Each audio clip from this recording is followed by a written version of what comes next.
Muy bien, hoy vamos a hablar sobre el capítulo 9. El capítulo se llama Tradición y Transmisión y vamos a hacer lo mismo que en capítulos anteriores. Vamos a desglosar y desestructurar el capítulo, leerlo calmadamente, explorar los conceptos y subrayar lo que es más importante, y de esa manera, bueno, lo estamos estudiando parte por parte. Bien, entonces capítulo 9, Tradición y Transmisión. Empezamos. Hemos hecho observar más atrás que la palabra tradición, en su acepción etimológica, no expresa en suma otra idea que la de transmisión. Bien, perfecto.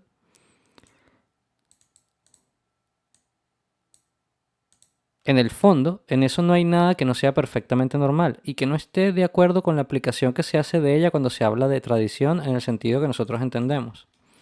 Y lo que ya hemos explicado debería bastar para hacerlo comprender fácilmente. Sin embargo, algunos han planteado a este propósito una objeción que nos ha mostrado la necesidad de insistir más en ello, a fin de que no pueda subsistir ningún equívoco sobre este punto esencial.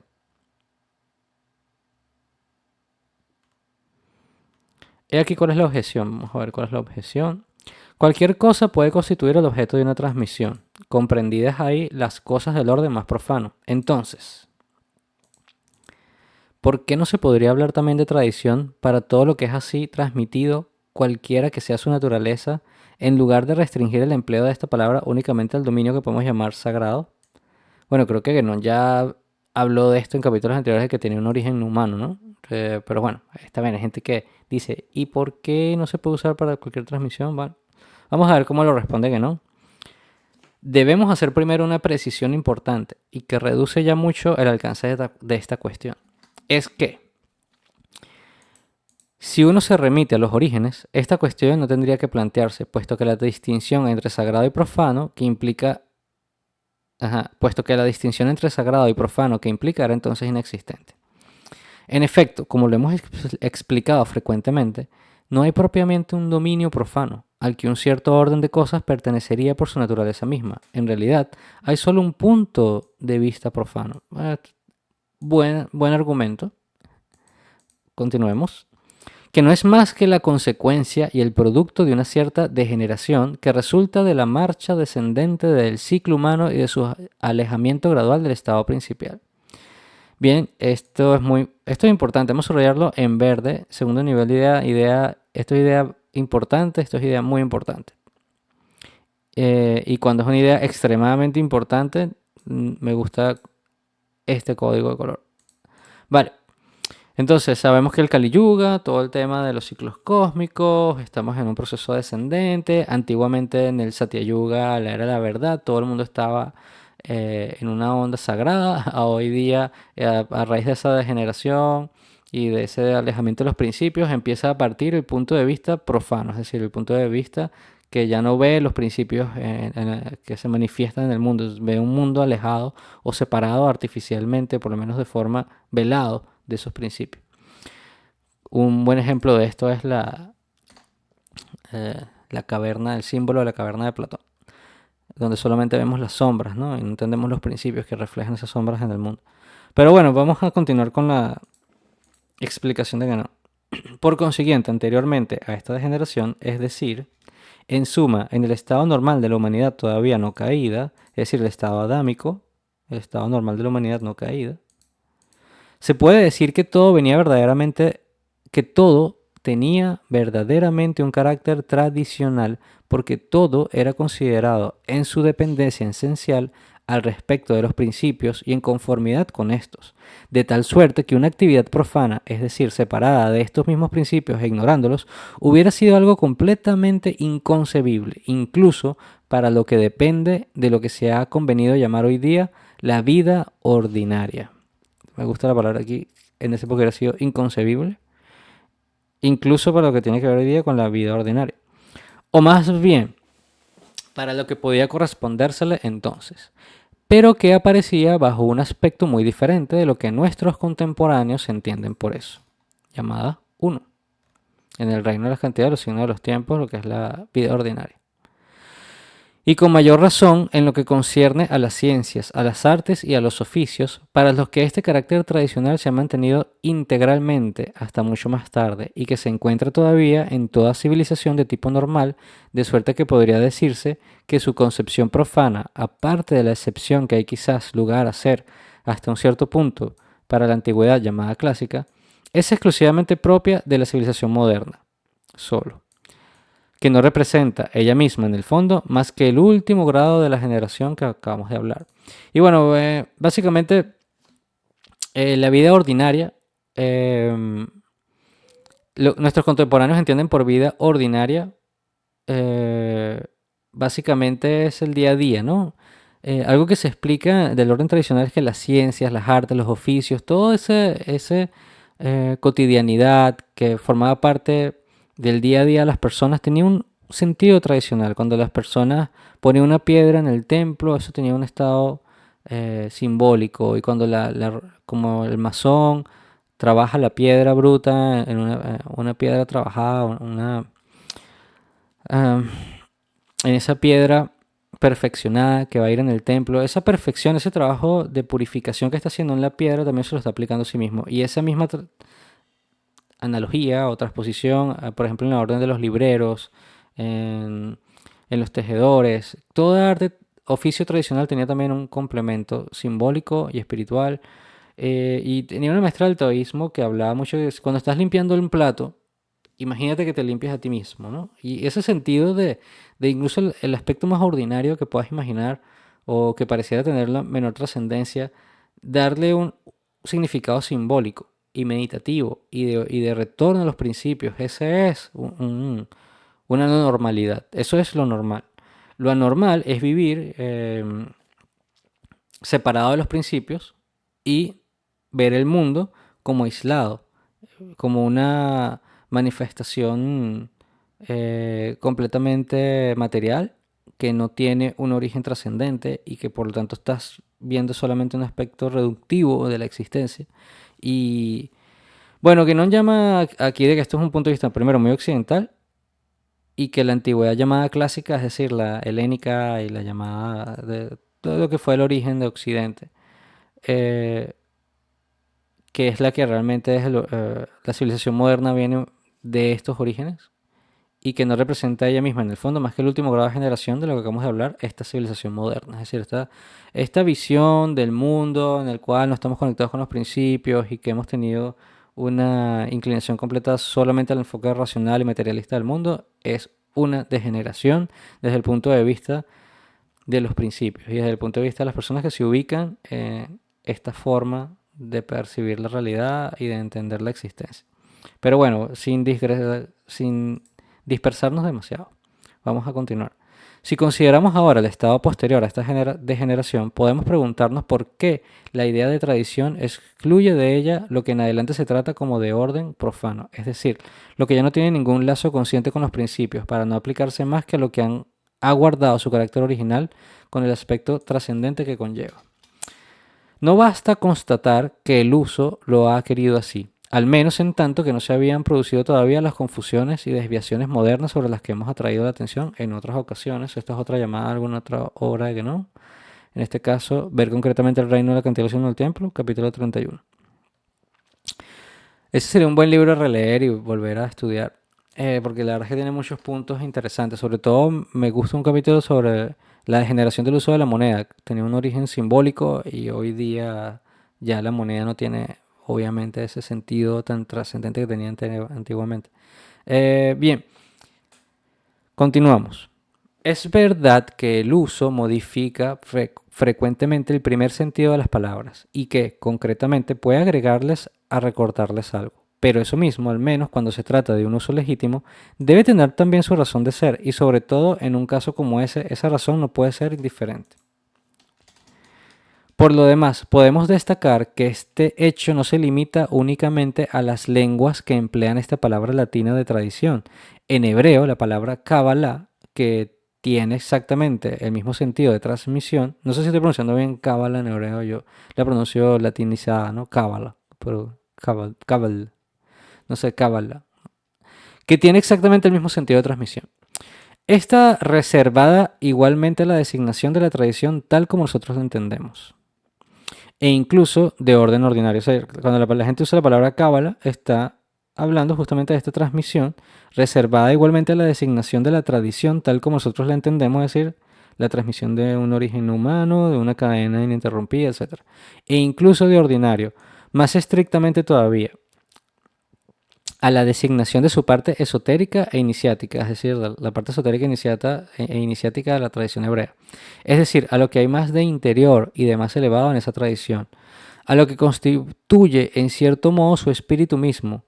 Y eso muestra también que debe haber ahí algo más importante y más significativo que una simple cuestión de uso en el sentido en el que se le puede entender cuando se trata solo de cualesquiera modificaciones del lenguaje corriente. Vale, en resumen, no solamente la palabra tradición latina, sino la palabra hebrea también implica eso, entonces hay una universalidad del concepto en diferentes tradiciones y formas. Continuamos. En primer lugar, hay una indicación que resulta inmediatamente de esto, a saber que, como lo decíamos hace un momento, aquello a lo que se aplica el nombre de tradición es a lo que en suma, en su fondo mismo, si no forzosamente en su expresión exterior, ha permanecido tal como era en el origen. Bien, entonces, tradición es lo que ha permanecido tal como era en el origen. Subrayo. Por consiguiente, en eso se trata, en efecto, porque tiene que, por consiguiente, en eso se trata, en efecto, como too much. Pero bueno, así escribe que no. Por consiguiente, en eso se trata, en efecto, de algo que ha sido transmitido. Se podría decir desde un punto... No, estoy leyendo lo que yo quiero leer. De algo que ha sido transmitido. Se podría decir desde un estado anterior de la humanidad a su estado presente. Bien. Entonces, aquello que no cambia, permanecido tal como era en el origen, es decir, permanece como de origen y desde un estado anterior de la humanidad a su estado presente.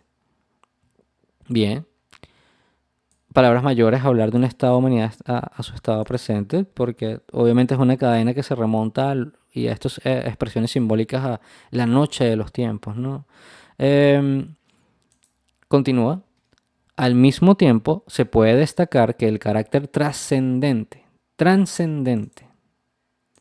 de todo lo que es tradicional implica también una transmisión en un sentido diferente, que parte de los principios mismos para comunicarse al estado humano, y este sentido se une de una cierta manera y completa evidentemente el precedente.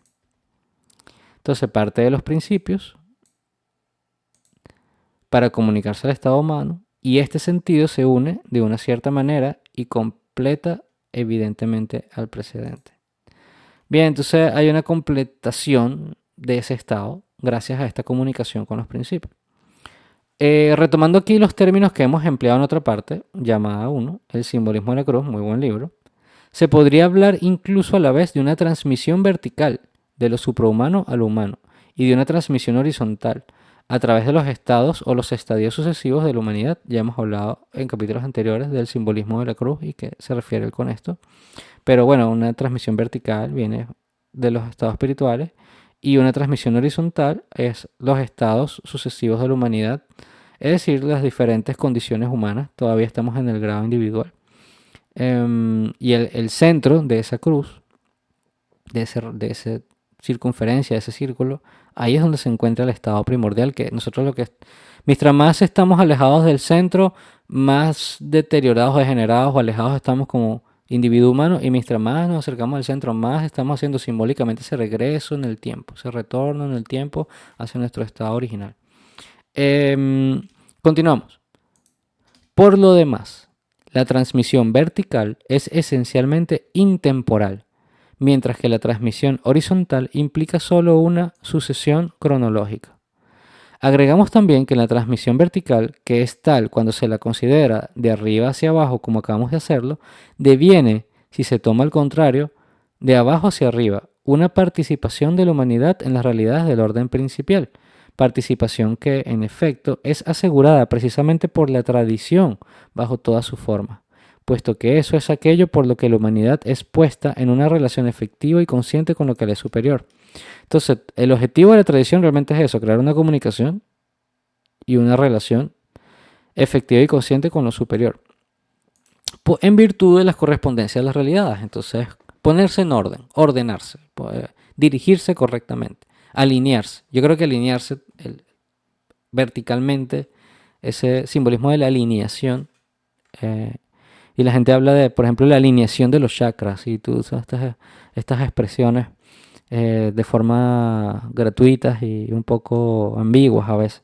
Pero realmente la alineación es una alineación de los estados internos del ser, con el objetivo justamente de regresar al centro y de que esta verticalidad participe de esa ordenación interna y por lo tanto, por virtud de la correspondencia, luego empezar a ascender hacia el principio supremo.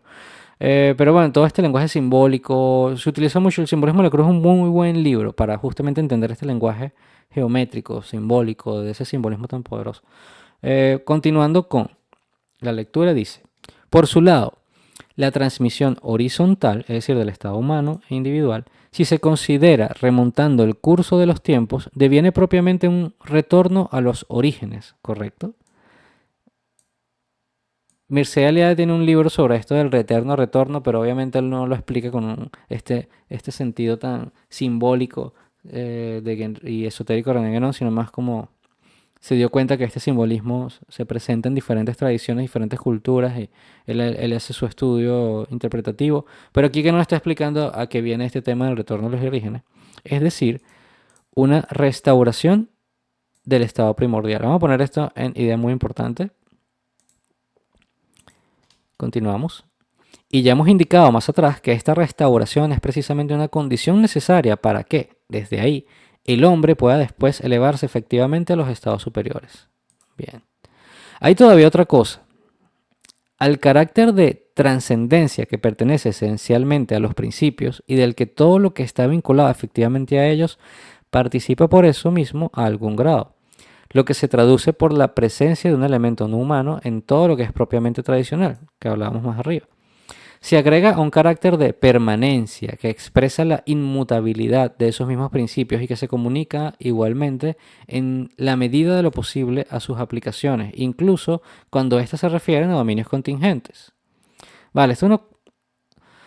Hablábamos de Abraham y el simbolismo de aquello que no cambia, ¿no? Y los principios mismos tienen por naturaleza propia una naturaleza inmutable, más allá del tiempo.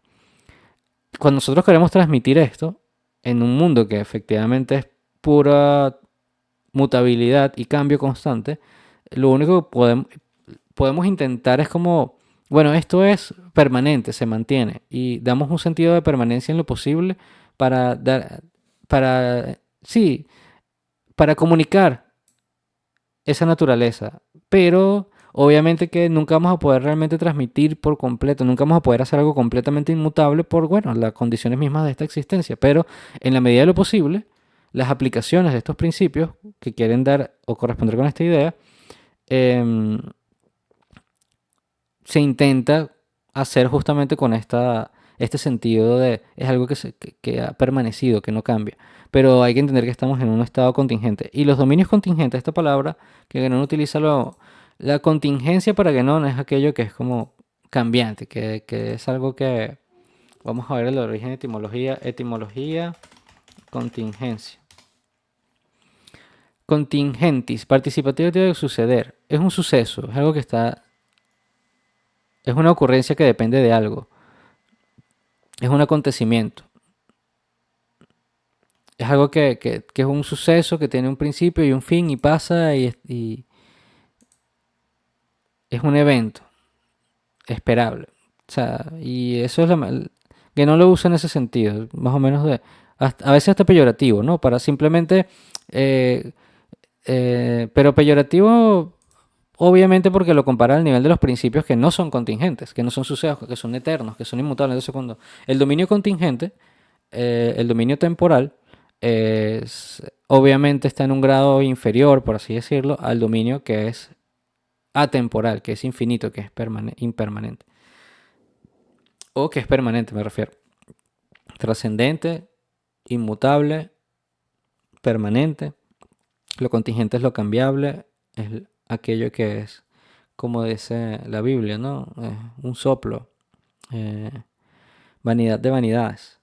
Ese es el dominio contingente en el que estamos. Y bueno, esto lo va a revisitar Guénon en su obra constantemente una y otra vez, así que no es necesario detenerse aquí demasiado tiempo. Eso no quiere decir, bien entendido, que la tradición no sea susceptible de adaptaciones condicionadas por algunas circunstancias. Es decir, cosas que no van a cambiar, pero hay otras que se van a adaptar. Pero bajo esas modificaciones, la permanencia se mantiene siempre en cuanto a lo esencial.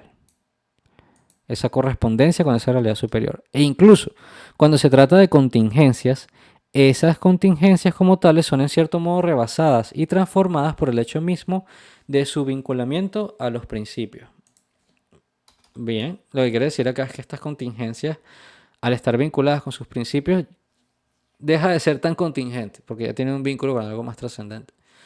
Por el contrario, cuando uno se coloca en el punto de vista profano, que de una manera que no puede ser sino completamente negativa, negando todo, se caracteriza por la ausencia de un tal vinculamiento. Se está, si se puede decir, en la contingencia pura, es decir, en la temporalidad y en lo pasajero puro, con todo lo que conlleva de inestabilidad y de variabilidad incesante que conocemos muy bien en nuestro tiempo, y sin ninguna posibilidad de salir de ella. Es en cierto modo el devenir reducido a sí mismo, el suceso, el tiempo, a devenir reducido a sí mismo. Muy bien esta palabra, muy útil, que no lo utilizan en su título del libro del hombre y su devenir según el Vedanta, ¿no? Y no es difícil darse cuenta de que, en efecto, las concepciones profanas de toda naturaleza están sometidas a un cambio continuo. Cambio continuo. No menos que las maneras de actuar que proceden del mismo punto de vista y de las que lo que se llama la moda representa la imagen más llamativa a este respecto. Bien. Se puede concluir de eso que la tradición comprende no solo todo lo que merece ser transmitido, sino incluso todo lo que puede serlo verdaderamente, puesto que el resto, lo que está desprovisto de carácter tradicional y que por consiguiente cae en el punto de vista profano, está dominado por el cambio hasta el punto de que toda transmisión deviene ahí bien pronto un anacronismo puro y simple, o una superstición en el sentido etimológico de la palabra, que ya no responde a nada real ni válido. Oye, está interesante, muy interesante este párrafo completo. Es decir, que todo lo que está desprovisto de estado de carácter tradicional no viene siendo sino algo pasajero y una moda temporal y que eventualmente va a convertirse en un anacronismo, una superstición. El Corán tiene una frase que es algo como que verás que las vías de Dios no van a cambiar, que su forma de ser o su forma de operar es siempre la misma. Y hace referencia un poco a esta idea de que los principios trascendentes no cambian su forma de operar. Y es lo que los hace realmente la verdad, porque no cambia. Continuamos. Se debe comprender ahora por qué tradición y transmisión pueden ser consideradas, sin ningún abuso del lenguaje, como casi sinónimas o equivalentes, o por qué, al menos, la tradición, bajo cualquier aspecto que sea que se la considere, constituye lo que se podría llamar la transmisión por excelencia. Bien. Por otra parte, si esta idea de transmisión es tan esencialmente inherente al punto de vista tradicional como para que éste haya podido sacar de ella legítimamente su designación misma, todo lo que hemos dicho precedentemente de la necesidad de una transmisión regular para lo que pertenece a este orden tradicional, y más particularmente al orden iniciático, que no solo es parte integrante, sino incluso eminente del mismo, se encuentra por ello reforzado y adquiere incluso una suerte de evidencia inmediata que, al respecto de la más simple lógica y sin hacer llamadas siquiera a consideraciones más profundas, todo esto es como que no le encanta hacer este embedding, este como anidado de ideas que hace difícil su lectura. Como, en fin, a veces hay que leer como que entre comas, o, entiendes que esto es toda una idea entera que él introduce y luego tienes que retomar la idea principal aquí de nuevo. Hace que la lectura a veces sea un poco más difícil, trabajosa, laboriosa, y por eso yo hago este esfuerzo de agarrar el párrafo y de construirlo. De hecho, voy a volver a leer este párrafo porque este es uno de los particulares que se ha construido de esta manera. Entonces empieza por otra parte. Y disculpen a los que están siguiendo esta lectura, esta regresión y este retorno, pero es que es importante que las ideas queden claras cuando leemos un capítulo para poder continuar, porque mucho de este conocimiento luego es el bloque de construcción para otro próximo y hay una sucesión lógica a veces en la manera en que el mismo libro está organizado, a pesar de que son artículos originalmente separados. Pero bueno, continuemos. Por otra parte, si esta idea de transmisión es tan esencialmente inherente al punto de vista tradicional, estamos claros en eso, como para que éste haya podido sacar de ella legítimamente su designación misma. Bien, transmisión es inherente y lo más importante aquí de la palabra, de lo que hay que recordar esta es que lo más importante es tradición es igual a transmisión. Todo lo que hemos dicho precedentemente de la necesidad de una transmisión regular para lo que pertenece a este orden tradicional, y más particularmente al orden iniciático, que no solo es parte integrante al orden iniciático. Y ya, y todo lo demás es una idea aparte. Lo que quiere decir, transmisión es muy importante. Es tan importante la idea de transmisión que la misma tradición o la palabra tradición es una transmisión. Entonces, si hablamos que algo no es tradicional, como es la religión eh, o el orden iniciático, más se entiende que todas estas formas incluyen una transmisión o tienen que, para que algo sea tradicional, tiene que incluir una transmisión. Entonces, la palabra clave es transmisión. Entonces, aquí está la idea de que no solo es parte integrante, sino incluso inminente, se refiere al orden iniciático.